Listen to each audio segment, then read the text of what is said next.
Hola, bienvenidos de vuelta al podcast. Hoy les quiero hablar sobre el inconsciente y la conciencia.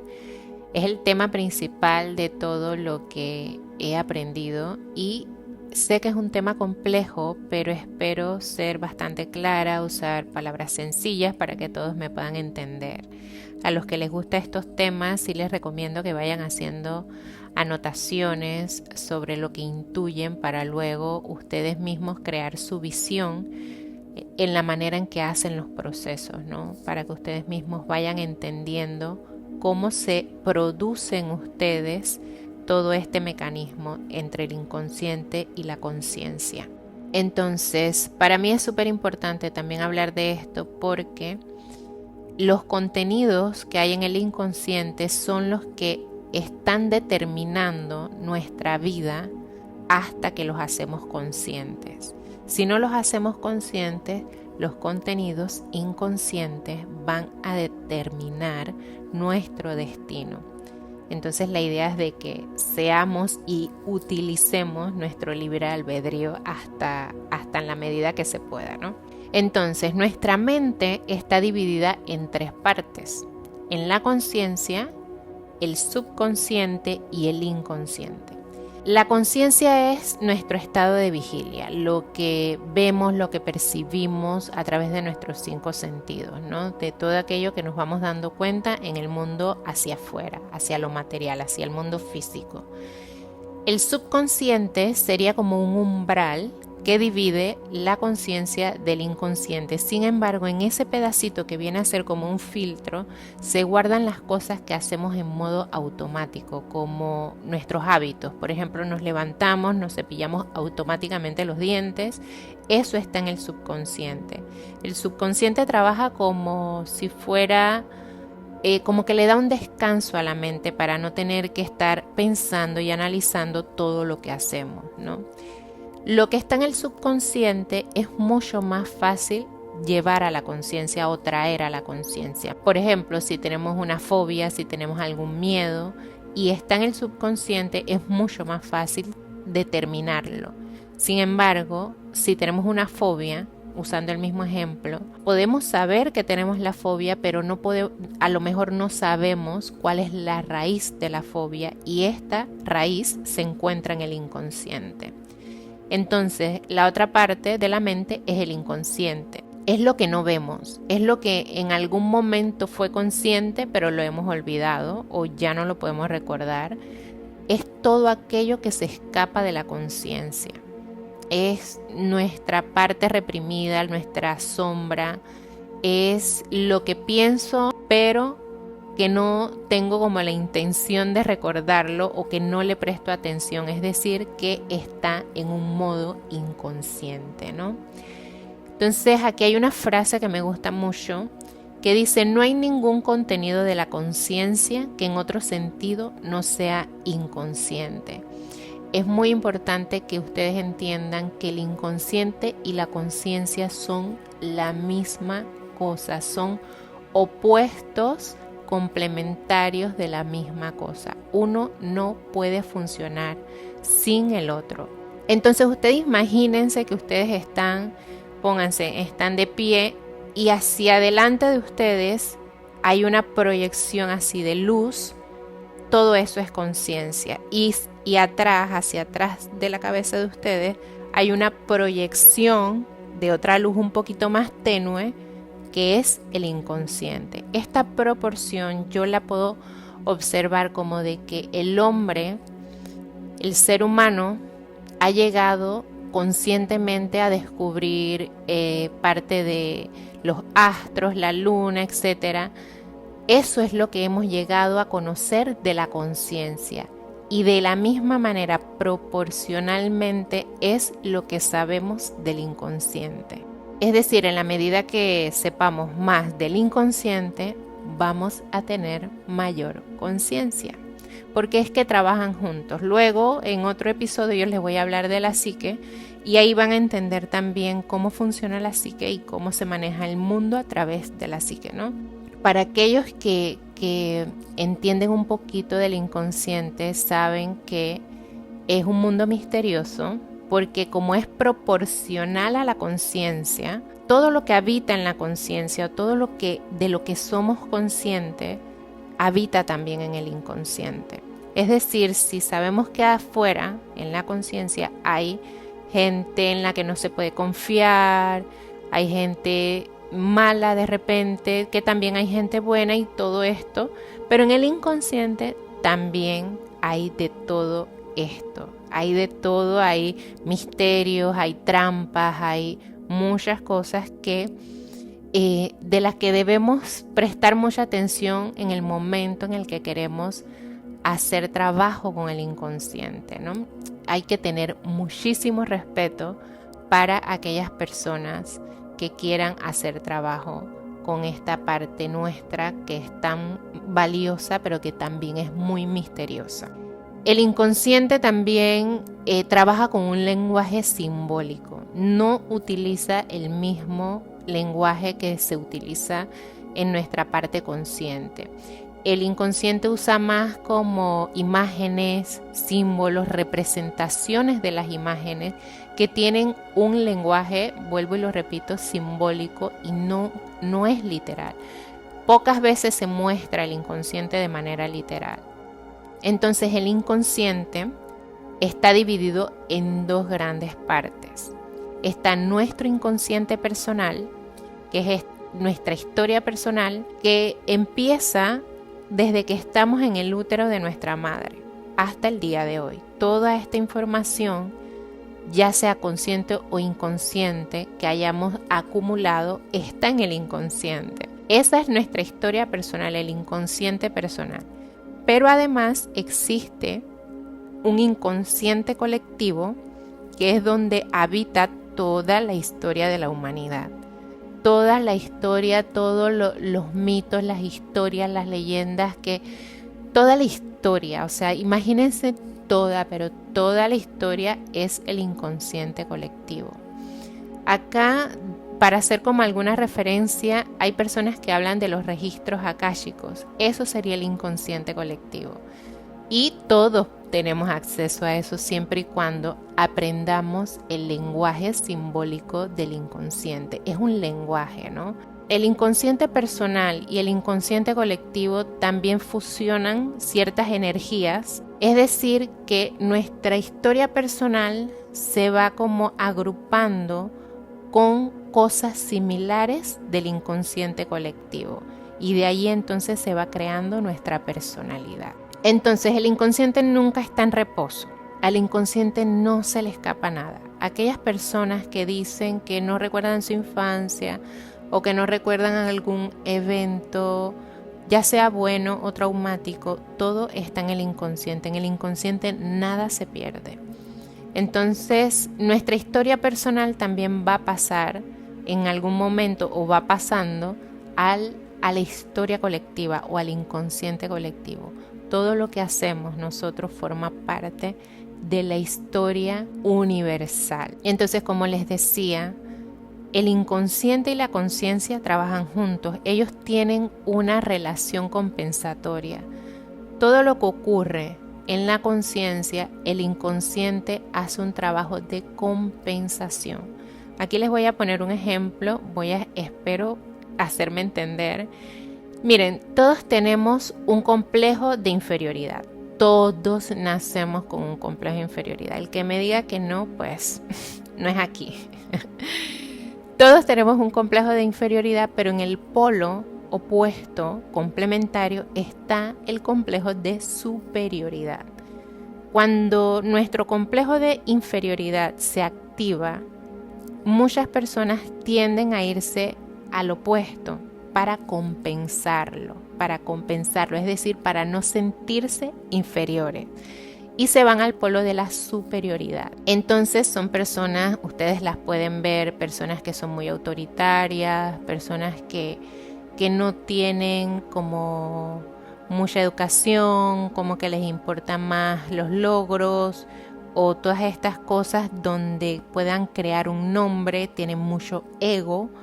Entonces, el inconsciente, como nos habla a través de varios lugares, uno de estos es los sueños, es probable que una persona con un complejo de superioridad muy acentuado empiece a soñar con imágenes como un rey demasiado autoritario o a lo mejor se exprese a través de, por ejemplo, un mendigo en la calle, tratando de hacer una compensación con la energía consciente. No sé si me explico.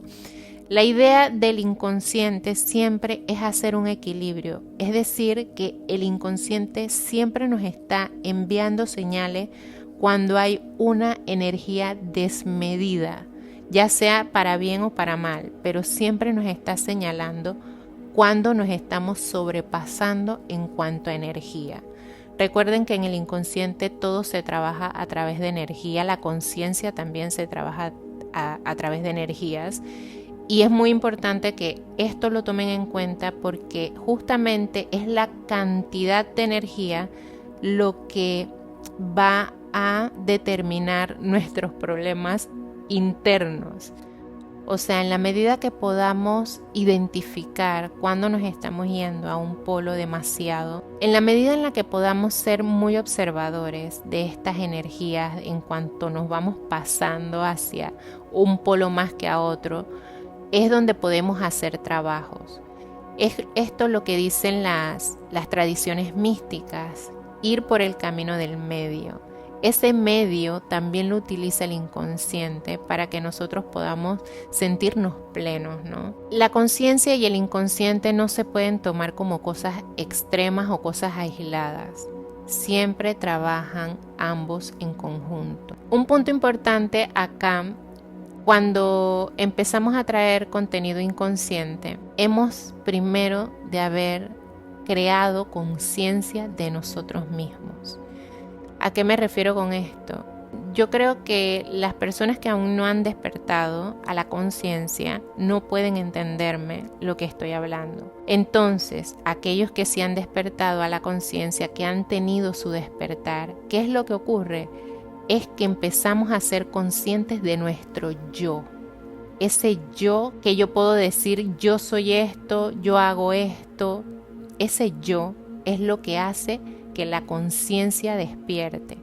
Es donde nosotros podemos entender que no necesariamente tenemos que vivir condicionados bajo las reglas del ego.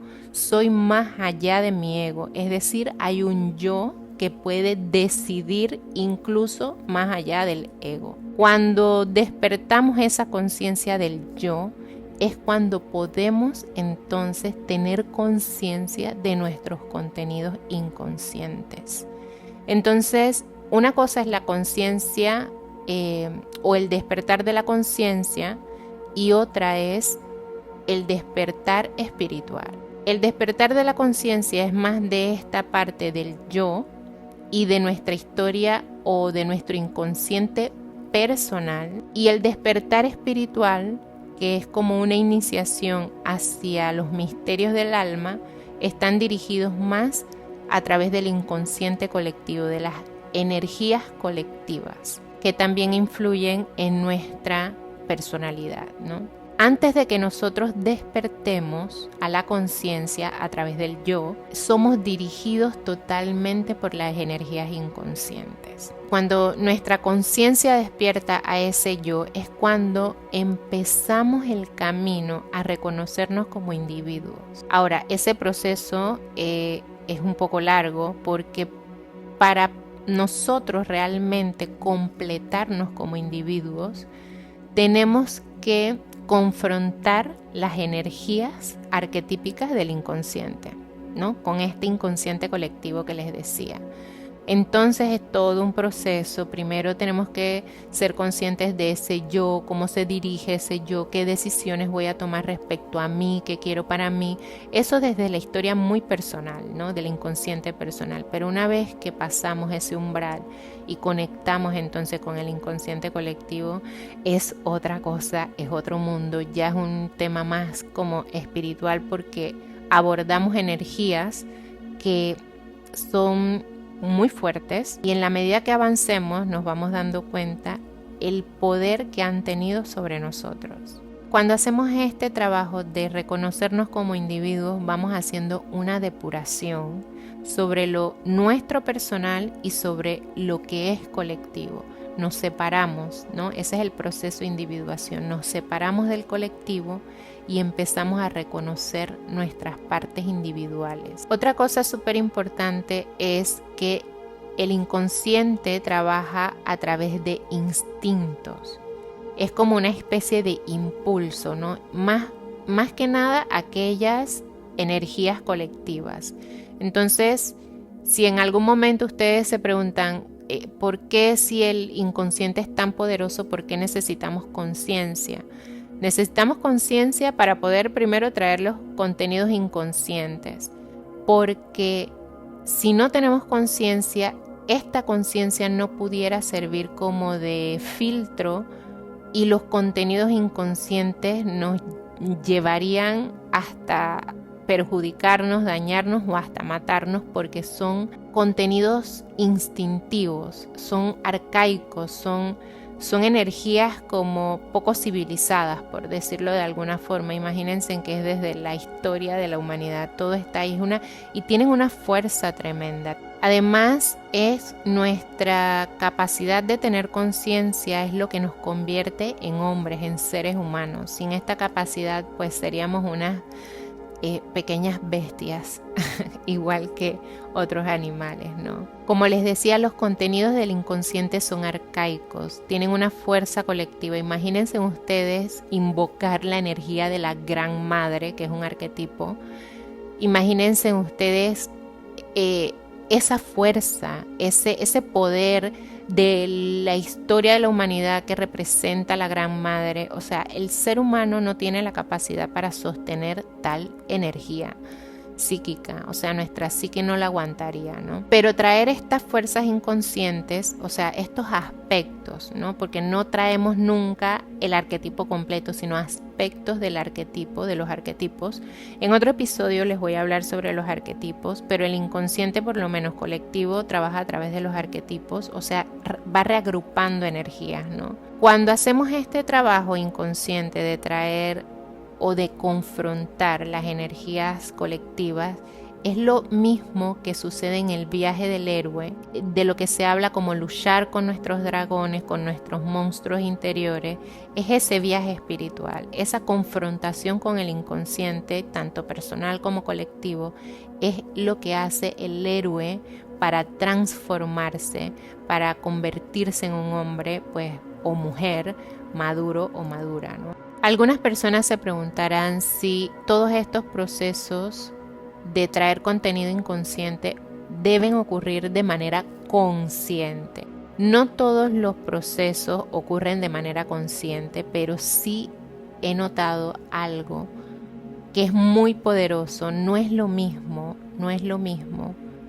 Hay una frase, no es lo mismo yo hago que yo soy consciente de lo que hago. Cuando somos conscientes de nuestros procesos, o sea que estamos ahí observando, los que estamos en total presencia de estos procesos, tenemos mayor capacidad de asimilar los contenidos inconscientes y con ello podemos expandir, ampliar muchísimo más nuestra conciencia, y esto hace que nos sintamos completos y realizados porque hemos traído tanto contenido inconsciente que pues ha llenado nuestra capacidad consciente. Para hacer estos procesos de traer contenido inconsciente, las personas que hagan ese proceso tienen que tomar en cuenta que van a necesitar muchísima energía, tienen que descansar mucho, tomar mucha agua, porque el proceso psíquico es muchísimo, o sea, agota. La psique toma muchísima energía del inconsciente, o sea, nuestra fuerza vital para realizar estos procesos.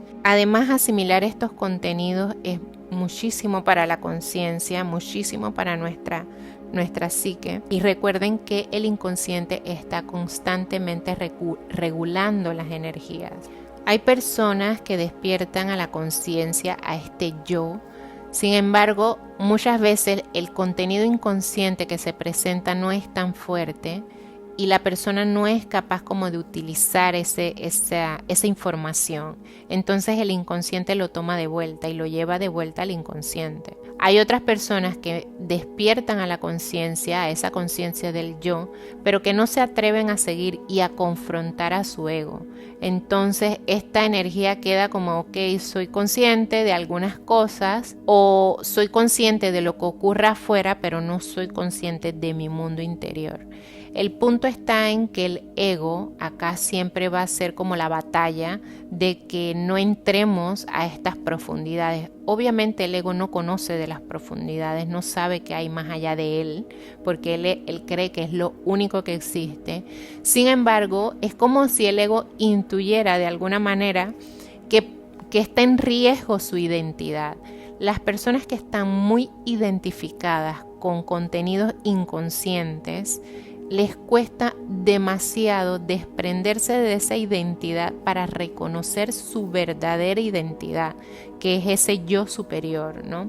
Cuando hablo del yo, y todas las veces que hablé del yo, es un yo básico, ¿no? Que no es el yo superior. Luego, cuando uno va haciendo el trabajo, se va dando cuenta qué es el yo superior o el yo más auténtico, ¿no?